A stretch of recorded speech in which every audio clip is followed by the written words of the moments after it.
I met this guy about 18 months ago, and we've been together since. He knows about my employment history, and he said that he has no issue with it. Though he did ask me to tell his family the white lie I occasionally use on my CV and stuff, which is that I was a waitress. A month ago we found out that I'm 2 months pregnant. He says this is great news, and we should move in together. I assumed he'd be moving into my place because he rents his far smaller 1-bedroom flat while I own mine.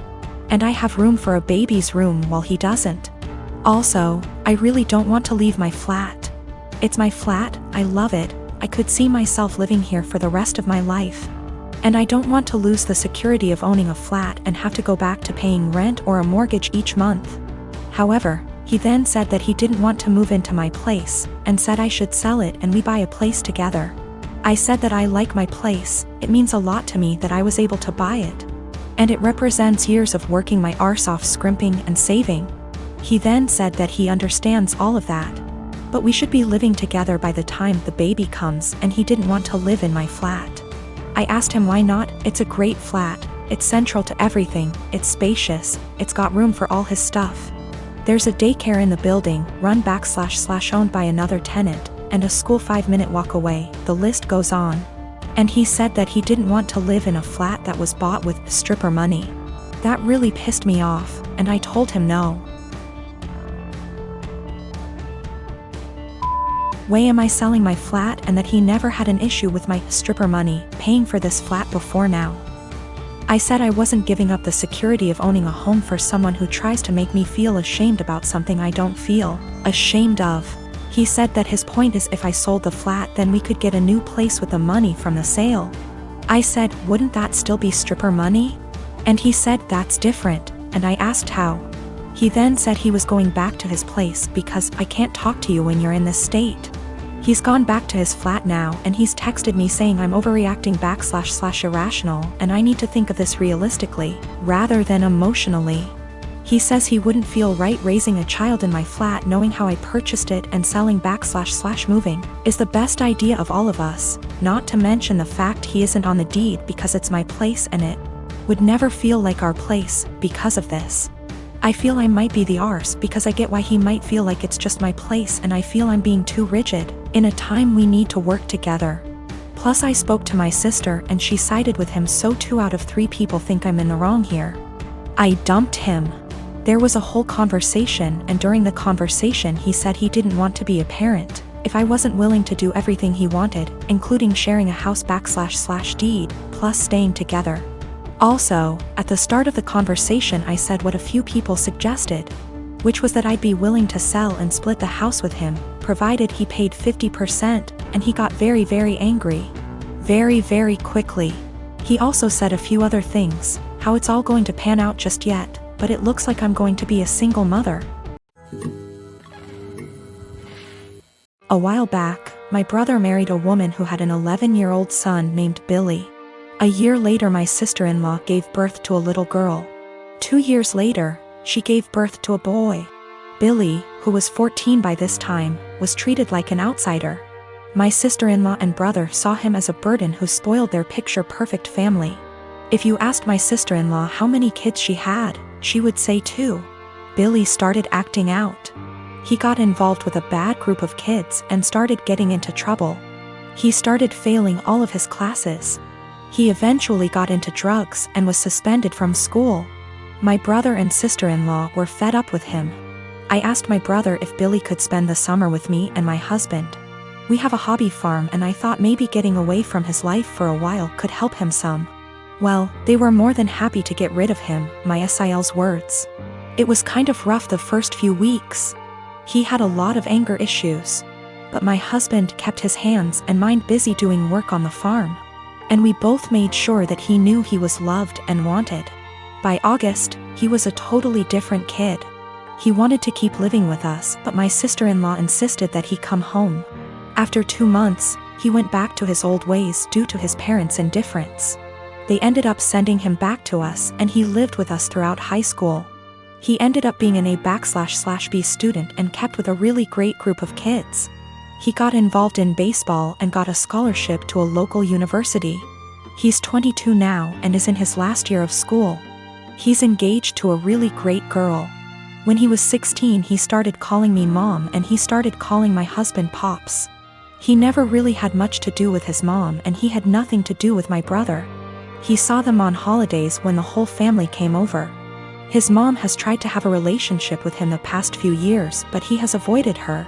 On Christmas, sister-in-law was over and for whatever reason, she opened my desk drawer and found a birthday card from Billy where he said, "To the best mom ever.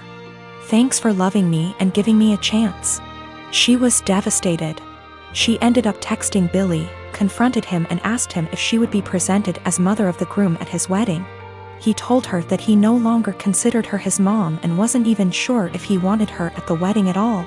My sister-in-law is now insisting that I make it clear to Billy that I am not his mother and that he is not to refer to me as such. My brother is also very upset with me. Even my parents are pressuring me to do what sister-in-law wants for the sake of peace. Honestly, I consider Billy to be my son. I count him in with all of my children. I feel like telling Billy not to present me as mother of the groom could possibly be misinterpreted as me saying that I don't feel like he's my son and I don't even want to take a chance of that happening. If he decides to present his real mom as mother of the groom, I will 110% support him. I have zero desire to tell Billy not to call me mom and I absolutely won't do it because I know it would destroy him, and it would kill me. My sister-in-law insists that by not doing it, I'm making it impossible for her to have a relationship with him and I'm being selfish. I have talked to Billy about it some. He doesn't like to talk about his mom at all. He basically just said that he doesn't see her as a mom and has for sure decided he doesn't want her at the wedding. I understand and respect that. My sister is severely autistic. She requires attention almost 24/7 and cannot be left alone. She is nonverbal and cannot take care of herself at all. Despite the fact that she is only 12, she is extremely destructive and violent and destroys anything she gets her hands on. I hate her. That should be wrong to say, but it doesn't feel like it. I was only 6 years old when she was born, and since then I've never solely had my parents' attention. Even since I can remember, the world has revolved around her. I was moved out of my room into the basement at 7 because she needed to be in the room next to my parents. All of my toys as a child were destroyed by her and my parents simply ignored me when I complained. Even when I was 14 and she destroyed a Mac my school gave me, I was in the wrong. Along with this, I am expected to take care of her and drop everything I do for her. I can never make plans with friend because my parents expect me to be there if they need me to take care of her. Even when I do somehow get time to myself, I am required to leave if they need me. If I do not, then I am punished. The recent example of this is when I went to see the new Spider-Man movie and was grounded because I turned my phone off in the theater. It seems as if I am nothing more than a slave to them and anything involving her simply overshadows me. This last week I was chosen to give a speech at a school event. I was so excited and my parents promised to be there, but they never showed and claimed it was because of my sister. Anytime anything like this happens for me, they are too busy with her. I've held this in for so long and it finally spilled out today. While talking about colleges with my father, he joked that I should get a degree that pays well so when they're gone I can take care of my sister. I don't know why, but this caused me to break down. I cried and screamed about how it always about her. I'm nothing more than a caretaker to them, that they always make it about her and that I'm expected to be her slave for the rest of my life. I've locked myself in my room since then and my parents have not come to check on me. It's not her fault that she was born the way she is. My parents came to talk to me a while after my breakdown, but I was unable to bring myself to talk to them and only cried and asked them to leave. They have made arrangements with my grandfather for me to stay with him for the time being and am getting ready to go to his house. My parents want to talk to me, but we have decided it's best I leave for now to have some space and time to collect myself. We will be sitting down and talking later this week about this issue. In January of 2019, my husband was diagnosed with a brain tumor. It was in a completely inoperable part of the brain and was told me had 6 months to live.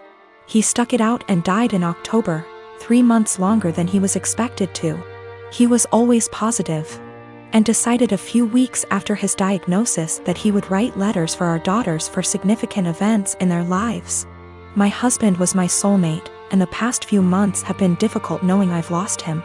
We have 2 daughters, Mia who is 21 and Imogen, Imi, who is 19.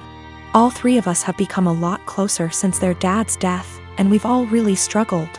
My husband and I were together since we were children. Got married when we were 18 and we were approaching our 20th wedding anniversary when he passed. In February of this year, Mia got married to a boy she's been with for about 6 years. I absolutely love her husband and he's been incredibly supportive during all of our grief. My husband wrote a letter for Mia to open on her wedding day. It's worth noting that my daughters were unaware of these letters. It was my job to give them to our daughters. Her wedding day comes around and I just can't bring myself to give her the letter. I read it and just wanted to keep it to myself. I had his handwriting and his words and it felt like he was there, and I couldn't bear the thought of giving that up yet. I was fully intending on giving her all the other letters as the events happened. Last week Mia and her husband bought their first home together. They'd been living at our home since they got married, and so had a lot of stuff to pack and move to their new house. Mia asked me where her important documents were, passport, birth certificate, etc. So I told her they were in my top drawer of my dresser in my bedroom. The only letter that was in there was the one I was meant to give her on her wedding day, the rest were hidden away. She immediately recognized his handwriting and of course it was addressed to her, so she read it and broke down. She came and found me and started screaming at me asking how I could be so selfish. I didn't really know what to say apart from the fact that I wanted to keep it and she could take a picture of it. Both my daughters called me an asshole and are convinced I'm keeping them from a load of their dad's stuff.